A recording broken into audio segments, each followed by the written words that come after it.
It's a wild statement. What did you say you want to do to me? I gotta ease it in. You feel me? Oh, you're not supposed to say it. That's weird. Guys, so another episode of Dots and Lines, here to talk about nerd things and nerd things only.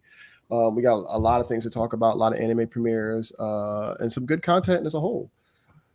Let's introduce ourselves. Mr. Sniffles, aspiring voice actor, no longer a hater. We mastered the spear bomb. This is not a sports podcast, but last episode I said I was, training with Kami to get that done. And what do you know? Duke lost.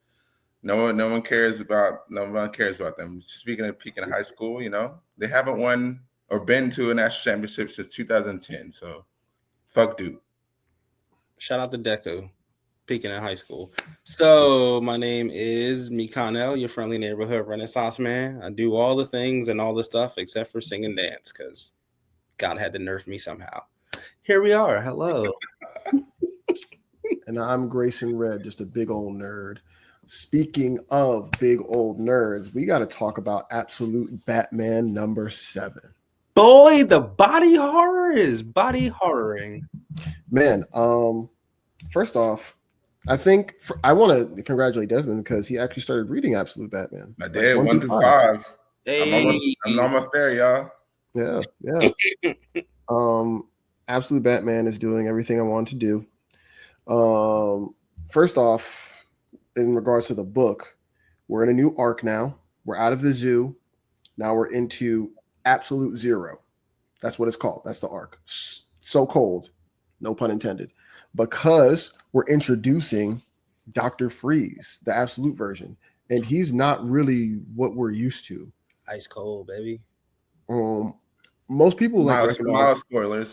He is the killer of Batman's father in this one. Right? No. Ooh, little twist there. No. I actually don't. I don't want to spoil because things kind of get revealed slowly in the book, and it's great pacing and it's horror themed, body horror, like Phil said. But Dr. Freeze isn't obsessed with bringing back his wife Nora, like in most of the most memorable media that he's in. It's like the thing that the Absolute Universe does really well. It did really well. Yeah, it subverted our expectations, and it provided a different lens of why a character isn't the core of the character without giving them all of the benefits. So I can say this one's not spoiling it. Dr. Freeze has this freeze ray, and besides having to be in a suit all day, he's basically a regular person. That's not really the case with this guy. He's outside. Yeah. So how did they go from the courtroom to them claiming that he killed, Bruce's father, to it not almost being the thing? I thought that's what that panel was. What's the name of the guy that you're thinking of? You're talking about Joe Chill. Oh, okay. Yeah. They have similar thing. Maybe that's his cousin. That'd be funny, but no, I just thought that was his real name. As how Nigma is in Edward's name. I just thought, okay, cool, Chill. Maybe that's the introduction of Mr. Freeze, Victor Freeze. Yeah. Well, now hearing it, that one. Yeah. That makes a little bit more sense. Okay, all right. I will say though, there was one thing that I want to reveal. Super slight spoilers. In this universe, we find out Batman didn't get training from traveling the world. He basically just stayed in the hood. No, for real. Waylon Jones. You're right. Waylon Jones taught him how to fight, which is Killer Croc. Edward Nigma did a whole bunch of weird incel crypto riddle shit with him. You know what I mean? They dropped a bunch of acid. Yeah, I mean, possibly. Harvey Dent went over casework with him while Harvey Dent was going to school, because he becomes a lawyer and the DA eventually. So he learns criminology. Well, what else? I mean, he learned all the things that he needed to learn just staying in the worst neighborhood in Gotham, and used that along with his intellect to become the Batman, which we know now as Absolute Batman. Really, really clever shit. Clever shit, dog. He a hood nigga with a prison body. He is. He is. Yeah. He's 6 foot. If I remember correctly, he's 6'6" and just has a degree in engineering and beats the shit out of people at nighttime. Sounds about right. That's That sounds pretty Batman coded. What's crazy very. about this? So, Justin, I got a question for you, right? In terms of the absolute universe, Batman is carrying the universe right now. Go ahead. How you figure? So the way I figured, right, Batman is the only one out of its first run, out of its first arc. No, Wonder Woman is now in her first. No, Wonder Woman and Superman are out of their first arc. What's the second arc for Superman? Superman, it just started. He just went back to Kansas. Okay. Well, in terms of like when I say it's carrying the absolute universe, the only thing I hear people really talk about is Batman. Every now and again, you get Superman in a conversation of like, all right, Superman is around, his costume looks cool, but the only thing I ever hear anybody talk about on social media or whatever is absolute Batman is doing this. For sure. I didn't even know Superman was out of his first arc. Yes. I haven't heard anything or seen anything about it. But you know what I have seen? What? Victor motherfucking Freeze. I have seen that. Incredible. Listen, it's an incredible body horror and the theming. At first, everyone, please go read Absolute Batman. Spoilers is going to be my recommendation. But I totally see that. Like when it comes to like this stuff, when it comes to comic books, it's about literal comic books. It's about 1% of entertainment, like literally. So the voices you hear on the internet that are talking about it are probably like maybe less than half of that, if that. I guess like 30%. Yeah. So you'd imagine those would be the most popular books that they talk about. There's like tons of books that sell well month in and month out that like no one talks about. Of course, they're going to talk about the best-selling book and the hottest run of comics right now. Yeah. But Wonder Woman is doing really well, like selling really well. There's at least probably 70 to 100,000 people that read it every month. That's I can't remember the last time any Wonder Woman did that ever consistently. You know what I mean? It's been decades. Yeah. Superman, I doubt it's far behind. I don't have the exact numbers, but every time I go there to my shop, they're moving. They're off the shelf. I think we talked a couple podcasts ago about how there was 140,000 or 120,000 pre-orders for Flash and Green Lantern. Good Lord. And as good as Martian Manhunter was, I doubt that it was a bomb. Yeah. Actually, I know that it did well because it went from 6 issues to a 12 issue series. Yeah. So they doubled because they're like, nigga, this is selling. Selling like gigs. I guess my thing is like just looking at the work that like Batman consistently does for DC. Yeah. Batman has always been like the flagship, and even though Superman is still popular, Batman puts butts in seats. Absolutely. Seats and butts. Butts and seats. Butts and seats. Butts and seats. Yeah, you're right though. You're 100% right. It does, and it always will. Like there's a common joke in the comic book industry. There's three big publishing houses: DC, Marvel, and Batman. Batman always it keeps everything afloat, bro, and it's always going to get the most attention. So I'm not mad at it. Yeah, not at all. It's doing wonderful things. It started DCEU, I'm with it. My take as someone coming in on it, like seeing the Joker for the little one panel thing.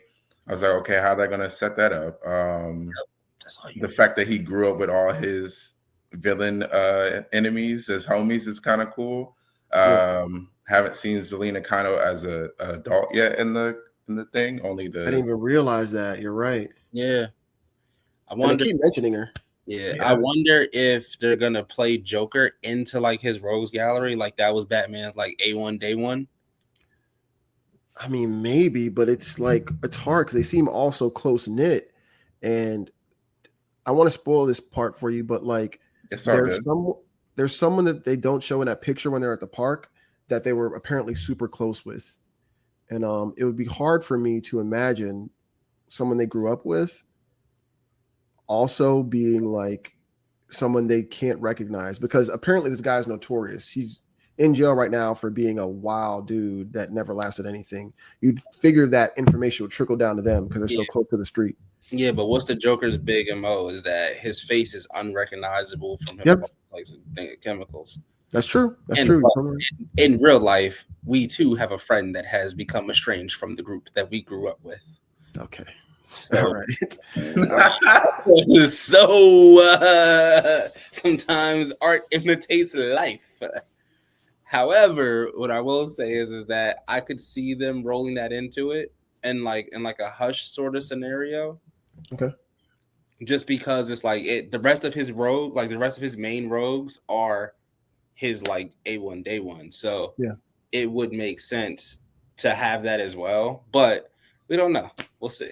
Well, in this universe, I also want to mention that like his rogues haven't gone rogue on him yet. Like they're actually arguing this issue, like, hey, we're your friends. Like we want to know what's going on with you. You need to stop this bullshit. We thought you died. They're concerned. The two people that were introduced, like Victor Freeze is definitely one of his main rogues, and he's clearly never met him before. Mm-hmm. But Black Mask was never his like main rogue. Yeah, Roman a snake ass nigga, man. He a snake ass nigga, bro. The getting all them party people trying to kill it. That's just fucked up, bro. Yo, you did not call him fucking Roman. That's funny. Yeah, he's a snake. His name is Roman. Yes. That's hilarious. Roman Sionis. That's what I said when I first read it. I was like, oh boy, bro. Wow. Yeah, Black Mask's real name is Roman Sionis. See, y'all, the people don't know because this is like an inside thing. You guys are terrible human beings. When do you guys think they're gonna have their Joker arc? Because they're like purposely just not doing anything with him, which I'm like, good for the restraint. I think the Joker arc is gonna come last. It has to. You can't. Yeah. There's only one way. Actually, I think the Joker arc might come. I think we're getting bits with the Arc M thing.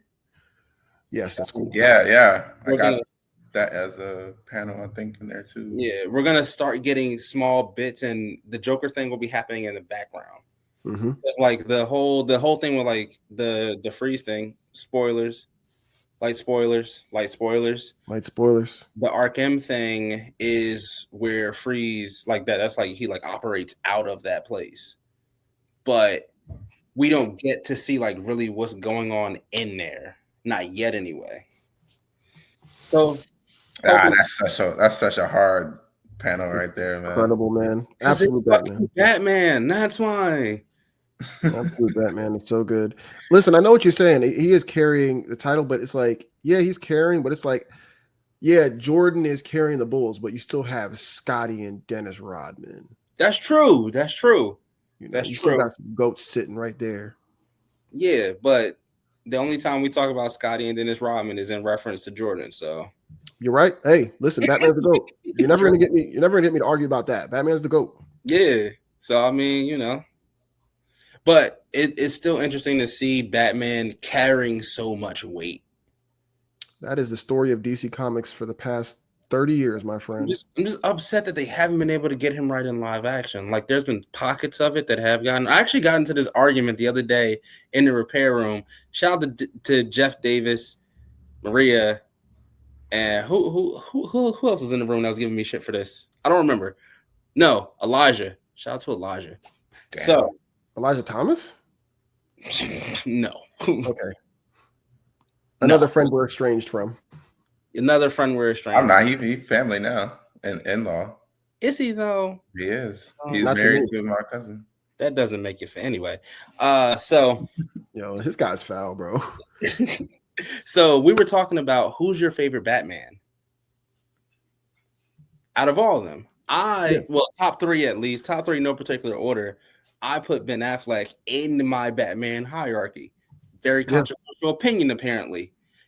Everybody was like, "What's wrong with you?" And I was like, "He was a good Batman." He was. I didn't say he was a good Bruce Wayne, but even in terms of Bruce Wayne, just for like an old middle-aged Bruce Wayne, that's what I wanted. He did the thing for me.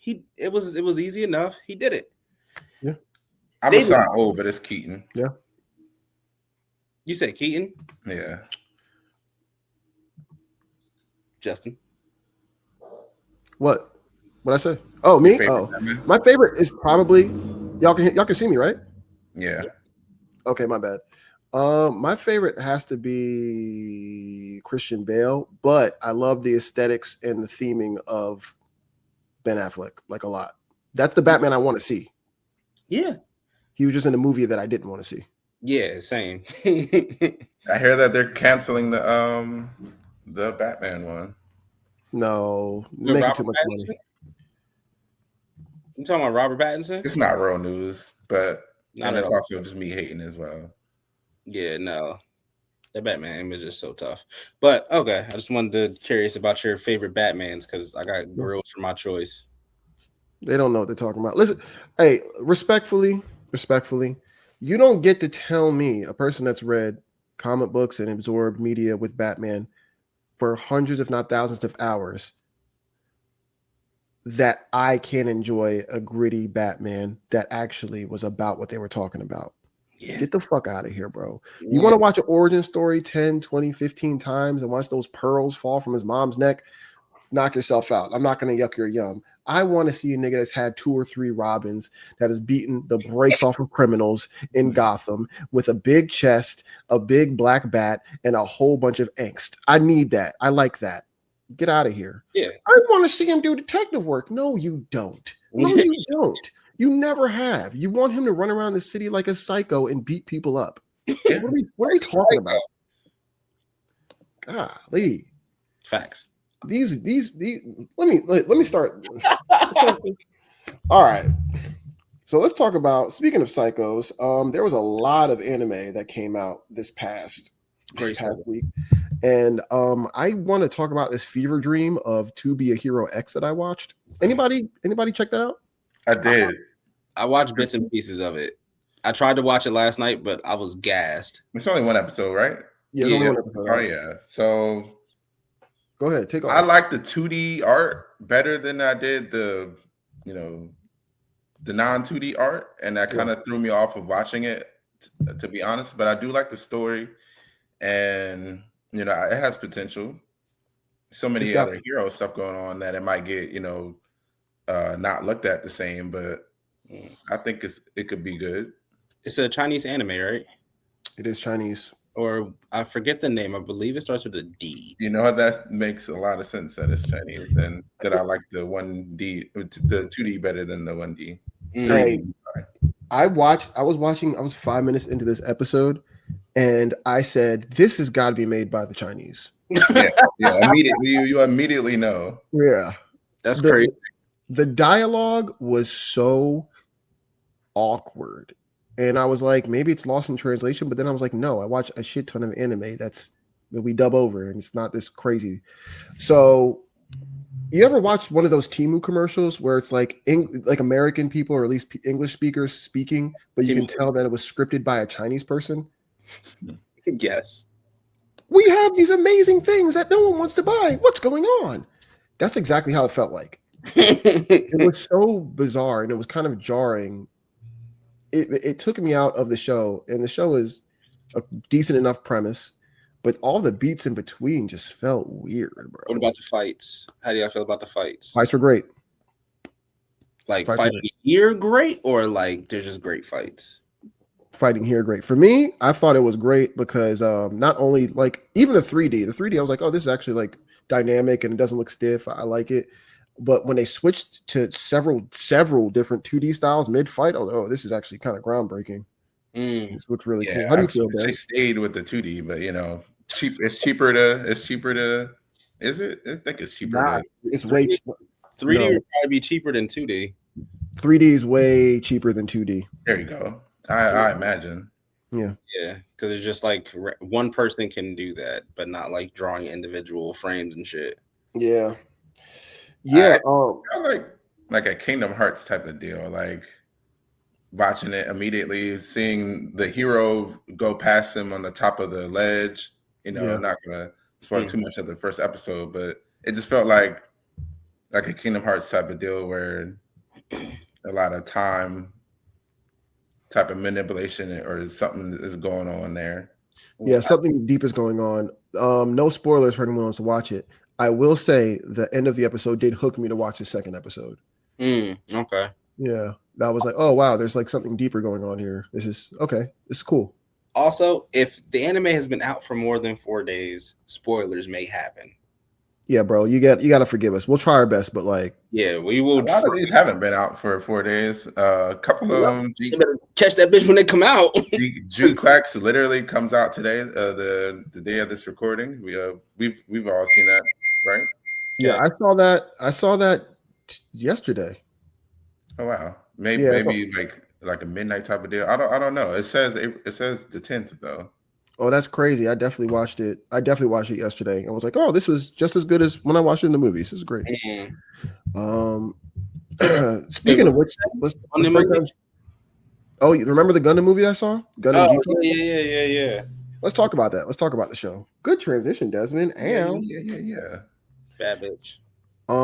Did everyone watch it? I know Desmond did. Did you watch it, Phil? I did not watch the Gundam show. I'm not like I have strong opinions about Gundam. Okay. I do everything else. You know what? I want to get your quick opinion about Gundam because I feel like you have something bubbling to the surface.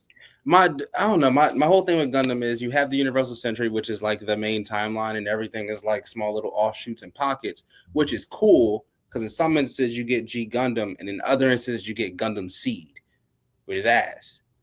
So it's like don't tell that to some of these fans. Or you get Gundam Wing. Gundam Wing is fire. Or you get Gundam the Witch of Mercury. Okay. Or Iron-Blooded Orphans. And it's like you get all these small offshoots of Gundam. And at this point, Gundam has become a franchise that is more known for its offshoots than the actual series of Gundam Universal Century. Absolutely. Which the thing is about. Yeah. We're still going on. It's still got child soldiers and shit. But like, we still haven't gotten the climax of like the main war. Maybe we have because like I fell out of love with Gundam a few years ago. Mm-hmm. The offshoots are cool, don't get me wrong, but it's like you're playing a video game and you keep doing side quests. Okay. It's like I can feel that. Yeah. It is too many iterations of it. I agree with that. Yeah, it's like there's so many and none of them I'm very big on connected storytelling. Especially when you have a series like Gundam, and you could just give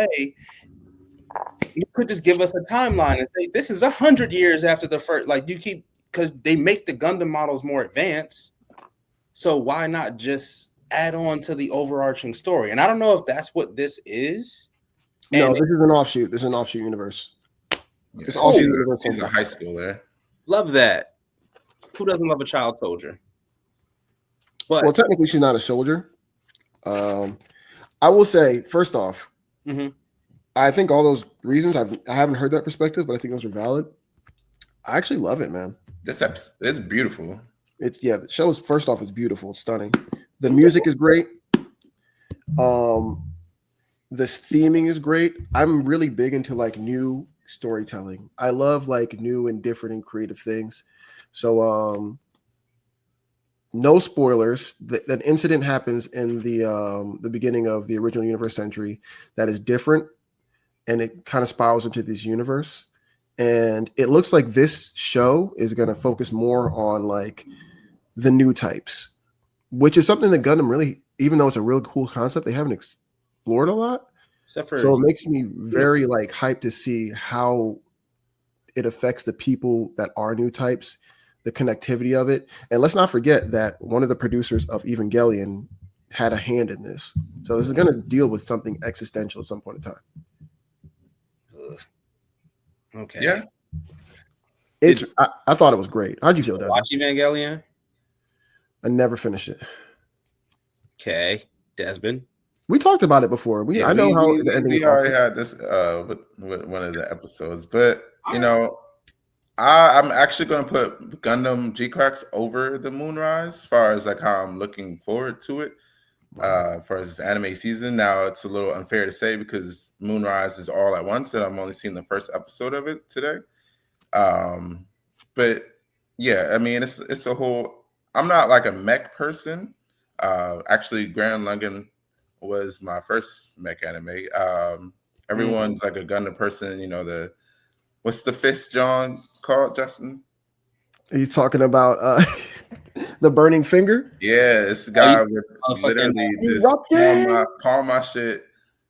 And like, bro, you don't have to do it like realistically every time that you do that. Like, yes, you do. Nah, yes, you can't halfway stunner somebody. If you're gonna stunner somebody, you stunner them.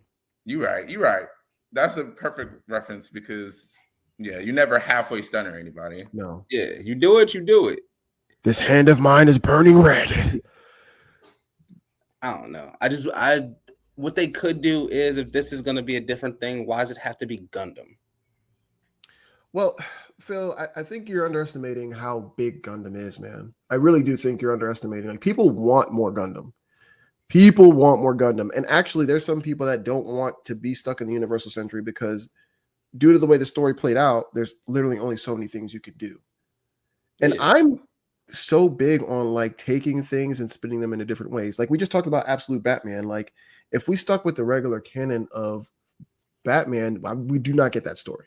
That's true. I guess my problem is just there's so many spinoffs. Like I can name 3 off the top of my head that came out within the last 5 or so years that were just Netflix had a good one, I think.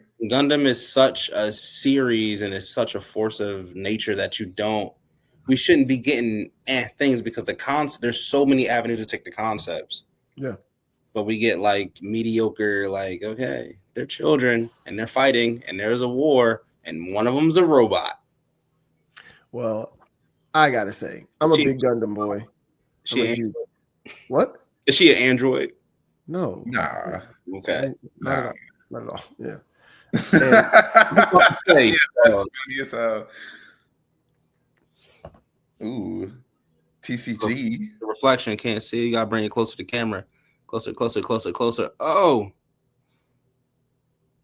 we gotta put one of those whatever thing they put up on the orange and black website. We gotta put one of those things up. In all seriousness, I'm a huge Gundam guy. It's weird. The past like couple years, I've been like slowly like reigniting my love for Gundam because I was always a Gundam guy. And but the card game coming out, the card game like has made that burn even brighter. But I loved Iron Blooded Orphans. I loved all flavors of Gundam. I love G Gundam. Wing Gundam. Huh? Did you watch Gundam Seed? Yeah, I didn't really love that, but one day I'm going to revisit that and see if maybe I didn't get it. Honestly. Did you watch Gundam SD? You know, it's funny. I did, and I enjoyed it. I was 12. I was 12. They're little chibis. Little chibis. Oh, I watched that. It was fun, right? Yeah. That's the one I remember, actually. Terrorism. Okay. And I will say, before we get to the next topic, I love the different perspectives about the world's trauma and the things that are conflicting the world in each Gundam series. No matter what anyone says, Gundam's woke as fuck. It is. It's 100%. It's woke as shit. Yeah. Gundam Wing Endless Waltz is a Christmas movie. It is, isn't it? It is a Christmas movie. Yep. It is a Christmas movie. I watched that bitch on Christmas Eve. All right, y'all. Yeah. Before I start glazing about Gundam too much, let's get to the next anime. I was feeling over the moon about this one. I'm a dad now. Moonrise. How'd you guys feel about it? It was dope. The first episode. I feel like the Hitler guy at the end, Bob Skylum, his voice actor was that's how they introduced him. He's like, you know what, we're going to declare war. Y'all sending all these private criminals and people to the moon and just leaving us to struggle. Like, nah, we're not for that. So he's the Hitler of the show, and he comes in strong, voice wise. The world is nice. Dog, that was stuck in my head for a week. Yeah. You that. Yeah. But they're telling me get up off Twitter. Crazy. I'm sensing a little sexual tension between this nigga Phil and Jack. So I don't know what you got going on there, Perp, but all right, let's give a quick synopsis of the show. The dude clearly was at the moon or another part of Earth, wherever, a colony of Earth. Tragic things happen. I'm sure genocide will be unveiled. Skip fast forward to the future. He is a trained soldier or some type of combatant, and he's been adopted by some rich parents. The rich parents are in the upper class of Earth.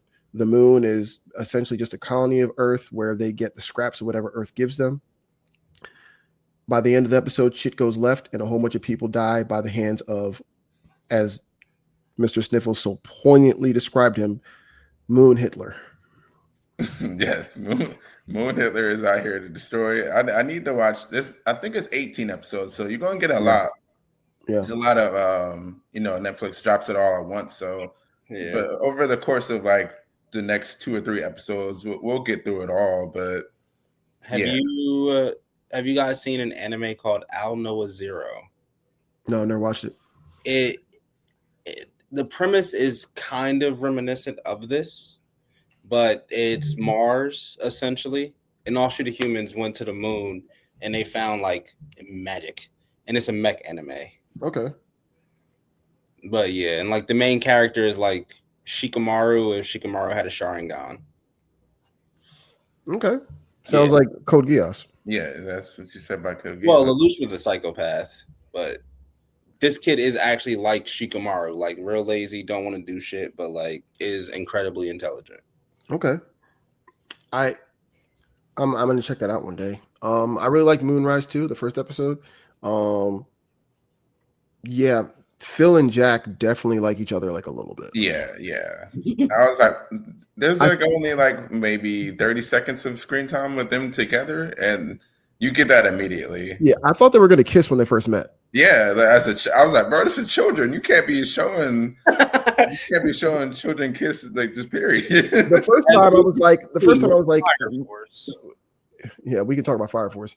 The first time I was like, maybe he was just like worried about him.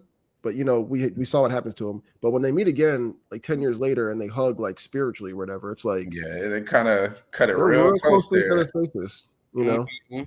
And I love all my niggas, but I swear I'm not a. I won't say that slur on here. Shout out to Dave. Don't say that because that'll get us banned. I can't wait to watch the rest of the show. I watched one episode with my kids in tow while they were chilling. When they go to sleep over the weekend, I'll probably watch the rest of it. Yeah. I'm gonna try. How's One Piece, y'all? Because I'm gonna be out the loop for that. It's great. I thought the first episode was good table setting, but like I know what's about to happen like very soon. Animation is beautiful, pacing is great. I mean, it's kind of crazy. This is about to be weekly again. Yeah, and when the thing happens that is going to happen, it is going to fundamentally break the internet every week. Like it did when the manga came out. It was every week after banger after. I'm talking Lil Wayne mixtape era. No, for sure. There was like, of all my times being around One Piece, this was the most hype era because it was crazy thing after crazy thing. Like it was lore drop, fight, setup, lore drop. It was for like 5-6 weeks in a row. It was like, what the fuck's going on? Like Oda's getting tired, y'all. Oda doesn't want to keep writing this shit. He's like, dog, wrap this shit up. For real. He's just throwing shit at us. Real quick, super quick tangent. I'll time myself 1 minute. The Rocky Port incident, which was when Trafalgar D. Law got 100 hearts and he worked with Kobe and Blackbeard. Super epic, right? Something you'd think you'd want to see. Mm-hmm. This nigga Oda just like revealed it to us on an SBS, which is like an informational guidebook, basically. Yeah. And people were like, yo, that's like a big deal. You don't just like drop lore like that, not in the manga. And he's like, what are you gonna do? I do what I want. Fuck you. Bro. But it's one of like, there's so many things from One Piece that they could literally make a movie out of and it would go absolute gangbusters. Like Roger and Garp teaming up. Yeah, I want to see that one day. Gangbusters. Fucking Roger versus what was his name? Not Shiki, right? Yeah, Shiki. Yeah, Roger versus Shiki, banger. Like fucking not Blackbeard. Anything with rocks. Anything with rocks. Anything with rocks. No, I want to see the war between Blackbeard and the Whitebeard pirates after Whitebeard died. Yeah, that's just something.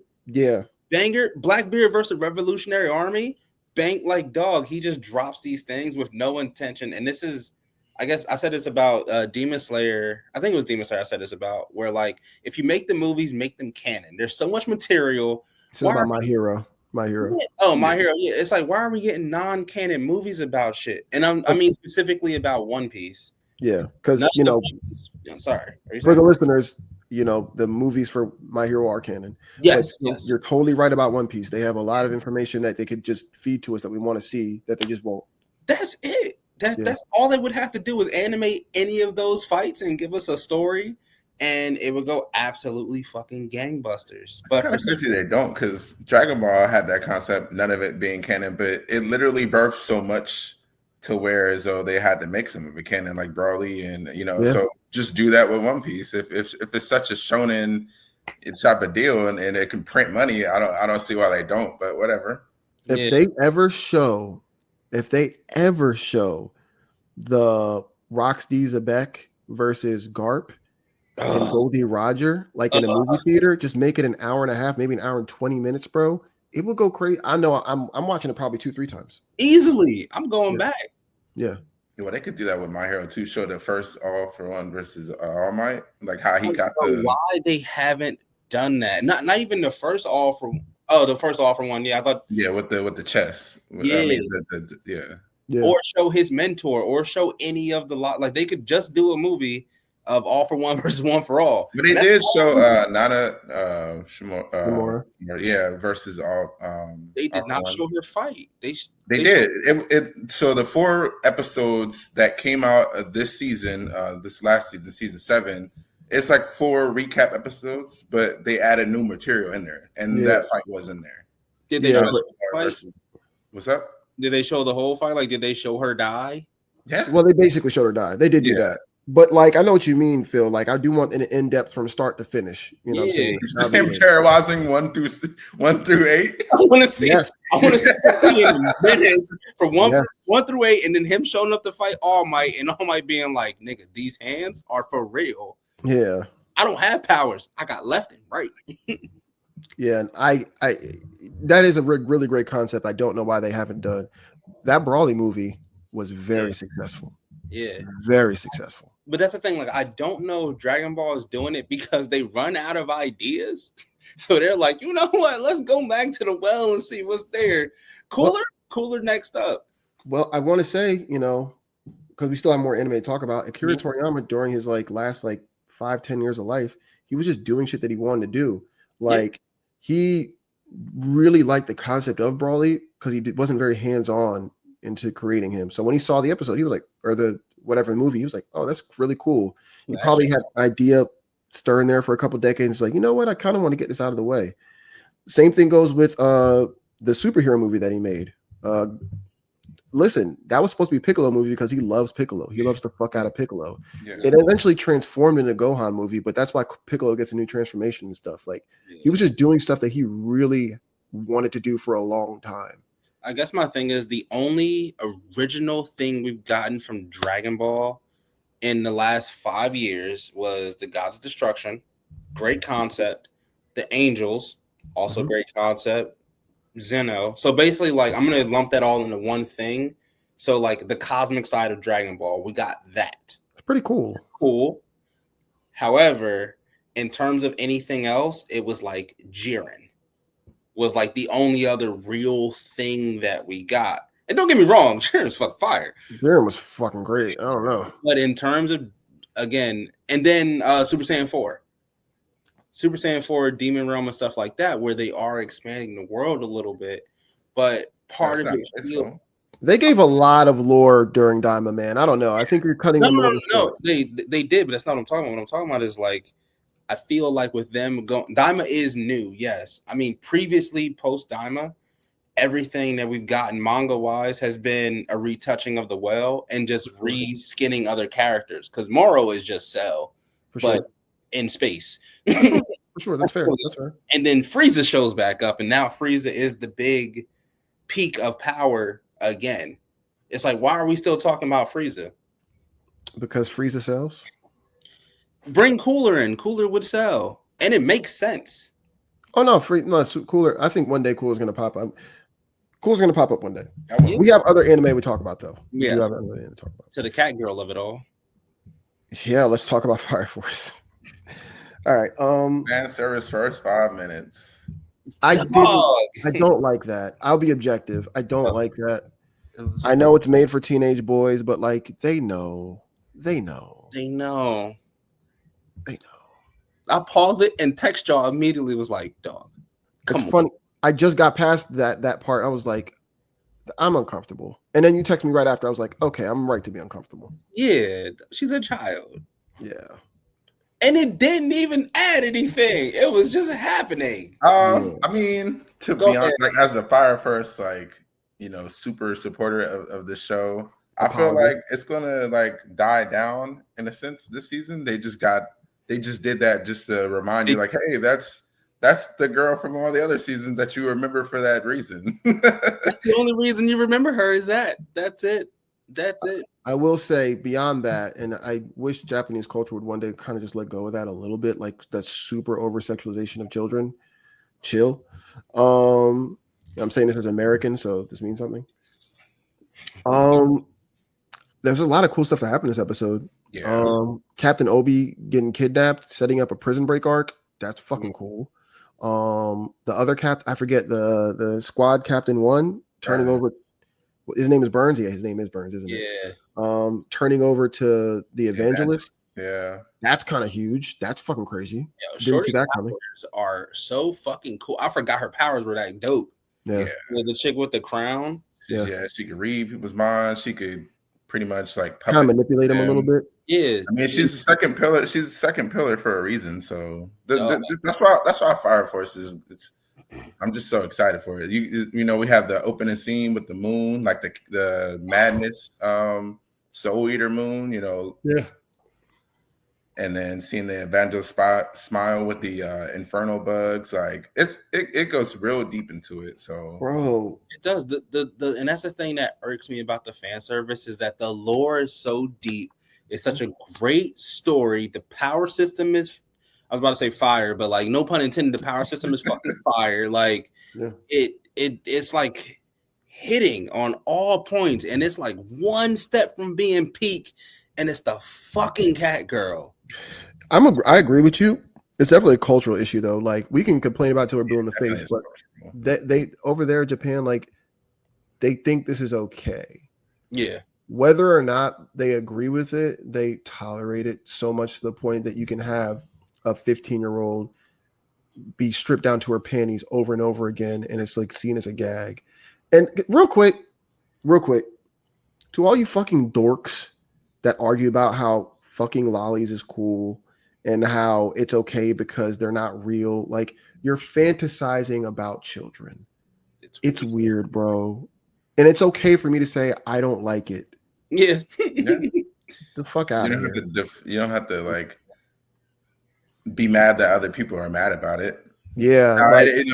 I just try to not let people let that be like the only thing that defers them from the show because it's so great. It's going to happen in a lot of shows. Like I was telling Phil, like just hold all the other ones accountable too when they do the same thing, but just in a different color or context. But listen, in Dragon Ball, Goku was literally patting Bulma's vagina essentially. Yeah. And that's really a thing. And listen, and as much as we like Master Roshi, he was actively trying to fuck a 15-year-old girl.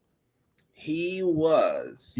I love Fully Cooley. It's my favorite anime of all time, but like he was an adult. He was a minor. Raharu is bare minimum 20, bare minimum, and she kissed like a 12-year-old in the mouth and flirted with him overtly multiple times. And gaslit him and his father. Yeah. So it's all in the media, and that's one thing I'll never like or appreciate, especially the older I get. Mm-hmm. But you can't tell me that I'm not allowed to dislike that. I'm grown. It's for sure a cultural thing. Speaking real quick tangent, there was I think he's a YouTuber. He's a streamer. He just released a manga recently. I know you're talking about. What's his name? I'm trying to look his name. Roshin, Corey Kenshin. Corey Kenshin. Yeah. Dog, the manga goes crazy. 1, 2, the discourse around it, like black people can't have shit. We can't do nothing. We can't do nothing. You gotta break it down for Desmond. Desmond doesn't know. Break it down real quick. So basically, this streamer, because we gotta when you're done, we do have to talk about Arthur bringing it back to Fire Force. Okay. Give me 2 minutes. So the streamer, what's his name? Corey Kenshin released he released an anime trailer for this manga that he wanted to produce. Now, mind you, the anime trailer was like, I need to see, like, when I saw it, I was like, I started looking it up and I was like deep diving. I damn near went to the dark web to find the motherfucker. I was like, I need to see this anime. And then was like, oh, this is just a trailer for the manga that's coming out. The manga is fire. Back to back pages. I'm here for it 150%. However, the discourse online has been like, this is cultural appropriation because he's not Japanese and he's making the manga, even though manga is just a Japanese comic book. That's a whole nother concept. Yeah. And just like black people, we can't cosplay as characters, even though most of those characters are canonically like Japanese, but they're white passing and they look white. For sure. And you have white people cosplaying these characters that are inherently Japanese, but no one says anything to them. But let a person who is darker than a brown paper bag put on a Sailor Moon costume. She's Nigger Moon now. Like, for sure. Nigger Moon is crazy. But like, yeah, like we really can't have shit within and outside of the community that is anime, even though most of the people that support anime and made anime cool in the first place, because it damn sure wasn't the fucking creatine creatures, the fucking mayo monkeys, it damn sure wasn't them. No, it was the black community that put anime in the position that it's in. Black Hispanic community. Because they love Dragon Ball Z. They love Dragon Ball Z. America. They love it. They'll die by Goku. So when you have instances like that, and it's just people that they used to do the Naruto run and shit, and they used to like pound people in the hallways, and now they're adults, and now they're online spitting all this toxic venom or shit because they feel like they got bullied for it, and they got bully other people. It's like, no, you didn't get bullied for like an anime. You got bullied because you're fucking weird. And now as an adult, you're fucking weird, making comments about this dude who made a manga, who constantly pays homage to manga and constantly credits his favorite mangakas as this is my inspiration. And you're like, it's cultural appropriation because he's black and American. It's like, shut up. Like, what are you doing? Just enjoy the shit. So, well, people don't have to have a right. We got to start. Actually, we don't have to have the conversation because I'm grown. I'm kind of over educating idiots. Yeah. I'm 32, not 22. But people should realize, a lot of the type of people that will sit down and read black and white pages of a power fantasy for hours on end are also the same type of people that will get online and for hours on end just say negative things. It's just unfortunate. The Venn diagram is close, bro. You know what I mean? And unfortunately, a lot of those people happen to be racist. We can't pay attention to those people. We just have to support the people that we like. I'm debating on buying Corey Kenshin's manga when it comes out. You need more than one copy. You need one to get signed because he going to get put on one way or another. Apparently, he sold like 200,000. I've heard. It's like one of the highest selling from an indie creator. Yeah, which is crazy. 200,000 is crazy. Yeah, it's not number one. We should redo our manga, man. Get that going. But shout out to the gaggle. If you're a black and anime person, go ahead and follow Renegadas on Twitch. We were actually talking about this. Out the Renegadas, tag her below. And don't let these weirdos, because they just want you to disappear from this space. No, like, keep going. Yeah, just keep going. Yeah, somebody literally it was a TikTok song where there was like he not isn't black, and then they turned that into like a TikTok song. I do not remember the creator, but if somebody remembers, please tag her because that shit is a bop. I'll send it to you guys when we get off. But it's like, and this is ultimately the last thing I'll say is like, people will have a problem with a black person cosplaying an anime character, and people will have a problem saying that like, all right, well, get over there and do your own thing or whatever. but they don't have a problem with like the lollies or like the fire force of it all with the cat girl getting her clothes Sure. off, even though she's like fucking 12, or like Bond, who is like canonically damn near 700 years old, and his girlfriend, who is canonically like older than him, but she looks like a 12-year-old girl. They don't have an issue with that stuff. They don't bat an eye at that because Bond is white passing, but she looks like a fucking child. Yeah. Yeah. Like I said before, dog, like you just can't, you got to assert yourself in the space. You can't listen to these people because they're weird. They're not like normal people. They really aren't. And I don't give them any grace. I don't pay their attention any mind. I don't pay their opinion any mind. They don't matter. They unironically don't matter. And realistically, if you ever saw me in person or saw Corey Kenshin in person, you would be much more polite. Talk all that tough shit online, but guess what? These hands work.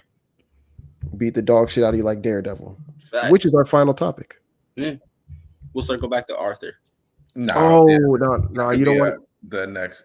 Yeah, because we kind of went over with that. But it's the 10-year anniversary of the Netflix original Daredevil. We got the episode 8 2 days ago or whatever, whenever that was. Hey, there you go. Oh, that shit hard. Yeah. Great promo. That shit hard. Damn, that's crazy. It really has been 10 years. Yeah. Yeah. Wow. It's just perfect that like now it has continuity with everything that's going on.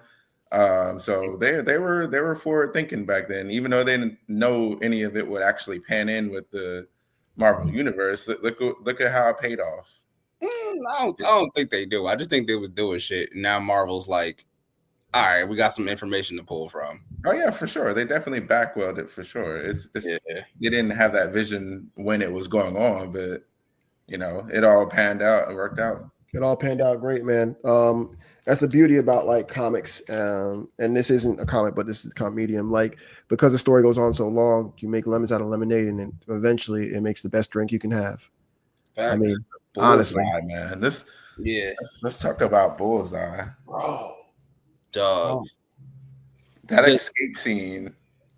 The thing I like the most about Daredevil, me being like I like movies. I like movies a lot. But the cinematic stuff that they do with the type of storytelling that they do, without having to like overtly tell us like this is how he sees the world and he does this and he does that, just showing it. Yeah. It's a very good example of like show don't tell, but even like the entire thing with like the blue of it all and then that being juxtaposed with like the way Matt sees the world. Yeah. It's just beautiful. It's beautiful storytelling. Great symbolism. Listen, Dexter Poindexter is a fucking sociopath. He has never been a character with depth. He's never been a character that you can think will change.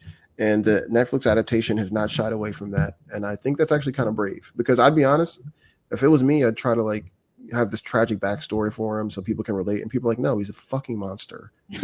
And he is. I thought it was really, really, guys should really watch this episode. I thought it was very cool to find out why he killed Foggy. Yeah. I thought that was a cool twist that I did not see coming until like the last second. I was like, oh. I told you who the real villain was, man. You did. You did. Season finale is next week, right? Yes, sir. Yeah. And I really want to just make note of this callback. Do you remember when he was in the room with Matt and he was like, in another world, you'd be defending me? Because that's what heroes do. They save the people they hate the most. And he literally does that. At the end of the episode. It's beautiful. Beautiful writing, beautiful storytelling. It's so crazy to me that this show almost didn't happen because they had so many reshoots. But I'm glad it happened. Apparently, episode 1, 8, and 9 were the only ones that were from the new team, and everything in the middle was from the old team that got fired. You know what's crazy? It honestly shows. Yeah, it does show. I'm not gonna lie. It does show. Like, I never want to be that guy. I have no problem being that guy, but like, it honestly, like, it tells me the direction of the show that they had for it Yeah. The episodes that they didn't direct or write just feel like they're in universe. They feel kind of not campy, but like we're Daredevil and we're on an adventure and we're doing stuff. Yeah. This feels like some shit that should be on HBO Max. Like this feels like something you should not watch with children. Like yeah. And my kids were surely asleep when I was watching this. Yeah. And it feels like the comic book. Yeah, for sure. It doesn't feel like a Disney version of Daredevil. It feels like I am reading a Daredevil comic book. Yeah, man. It's just so good. Unironically, is it the best show I've watched this year? The best live action show? I don't know. Might be. It might be. It's only April, so it might be. That's one you watched this year. I don't watch a lot of live action shows right now, so maybe it is. Yeah. Maybe it is, man. 10 out of 10. This episode gave me all the emotions. A little triumph, a little anger, a little sadness, and a lot of surprise.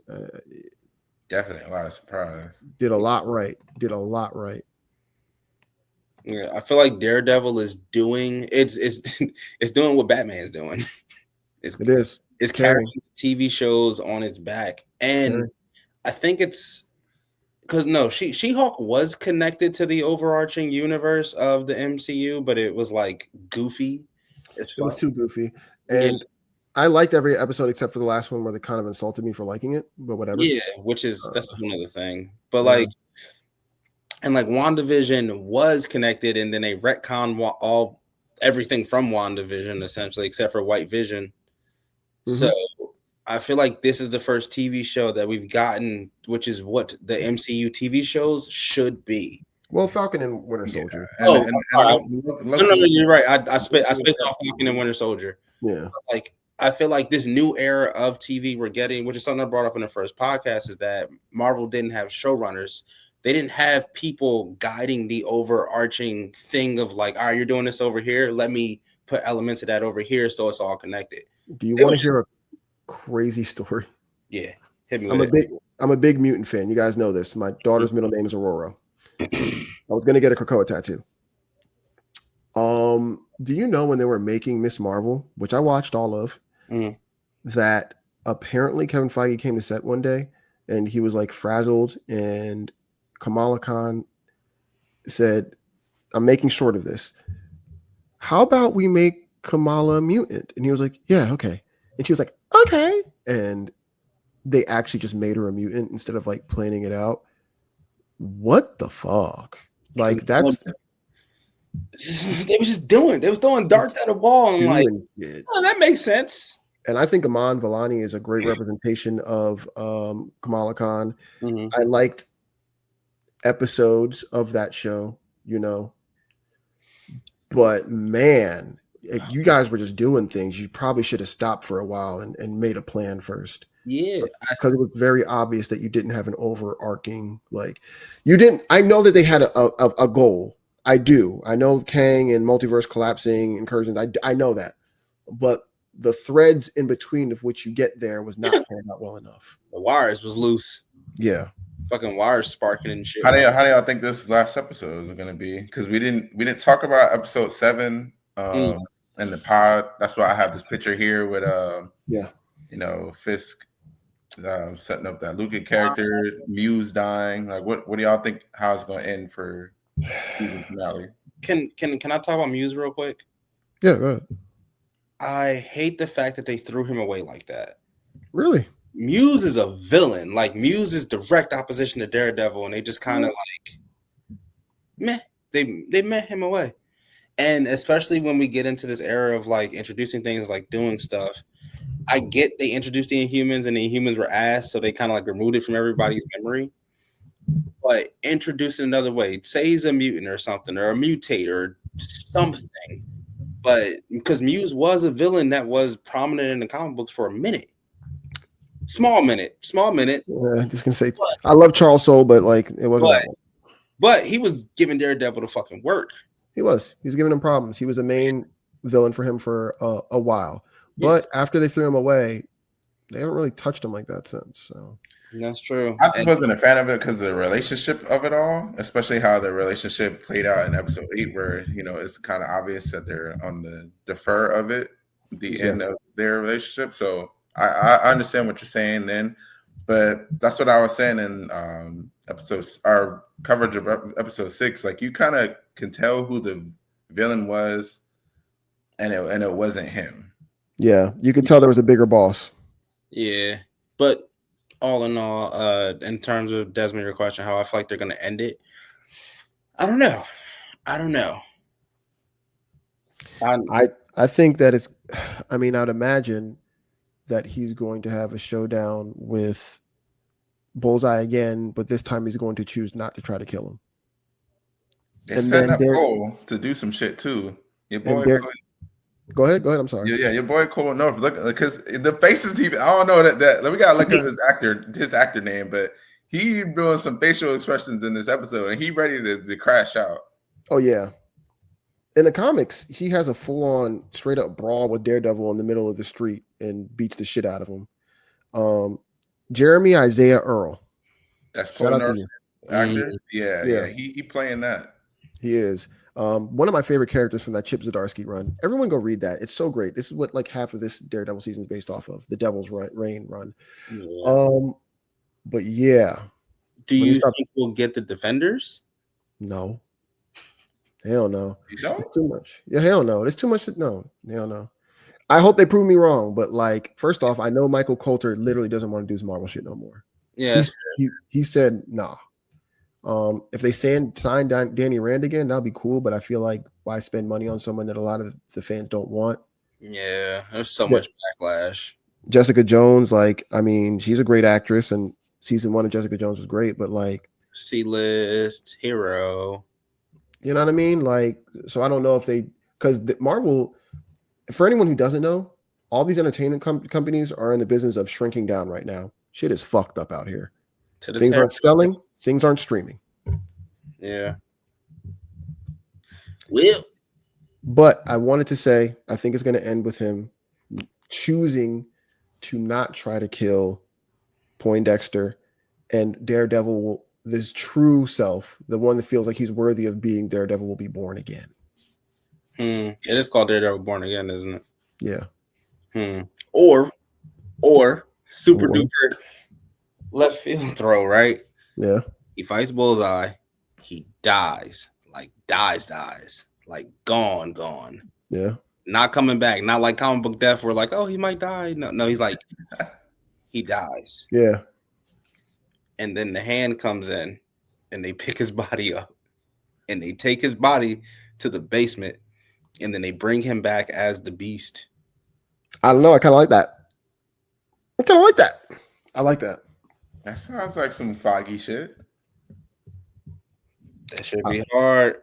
I like it. You guys should read The Punisher run by Jason Aaron because that has similar themes to that. Well, any recommendations, y'all?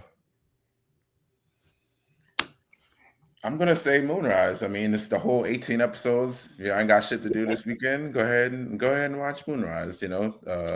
Full Metal Alchemist creator did the concept art for the Jack, the main character, and then got Attack on Titan directors in there. So it's looking good and promising. The action is great in that show, by the way. I'm going to say Moon Hitler. Who doesn't need a Moon Hitler? Crazy sentence. That is a crazy sentence. Or Kanye West would agree with you. Devil May Cry on Netflix. Oh yeah, I didn't watch that, man. Dog, it is the video game, but in anime form, and I am 100. Dante is like the most shit talking. I got these fucking hands left, right, and I got this gun, and I got this sword, and I got nunchuck. Like it, dog, it's so good. It's literally the game. If you are a fan of Devil May Cry in any capacity, any of the 5 games, you will enjoy this show. It's good, stupid fun. The story don't make a whole lot of fucking sense, but neither does the story in the games. It's fun. That's all it is. It's good, mindless, fun. Nice. I still know it was like number 2 trending on Netflix today. Yep. It's good. Give it. It's stupid. It's a stupid fucking show, but it is a great. It's a great thing to just like not turn your brain off to, but like action wise, is there. Again, the story. It's Devil May Cry. You know what you go to the movies. You know what you're getting. Right. Okay. All right. Nice. You know, I told you before. Spoilers.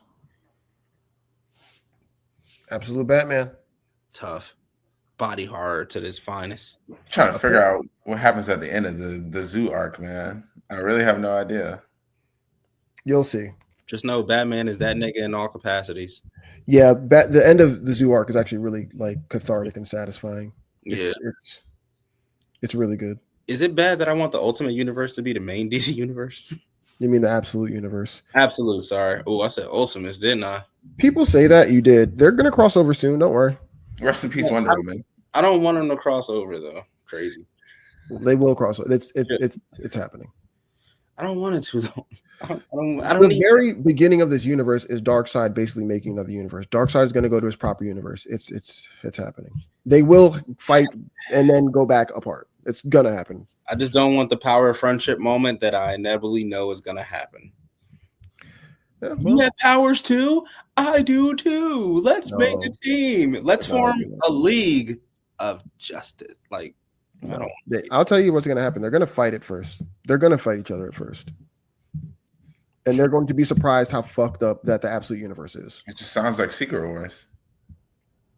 I mean, that's how Secret Wars starts, right? Anytime you have a whole bunch of heroes that get together, they always fight a little bit. They do. Them niggas do not get along. No. A lot of testosterone, a lot of trauma in the same room. They just start scrapping. That's funny as hell, yo. The truth. I'm telling you, go to any comic book, like whenever there's like 2 or 3 in the same area at the same time meeting for the first time, some hands get thrown. Yeah. Violence. Yeah, for sure. Killing. There you go. We need the Dawson logo for that because that's just the perfect ending. It don't get more retro than that, man. Roman Snake ass. Lots of lines, guys. All right. Y'all have a good night. Okay, bye.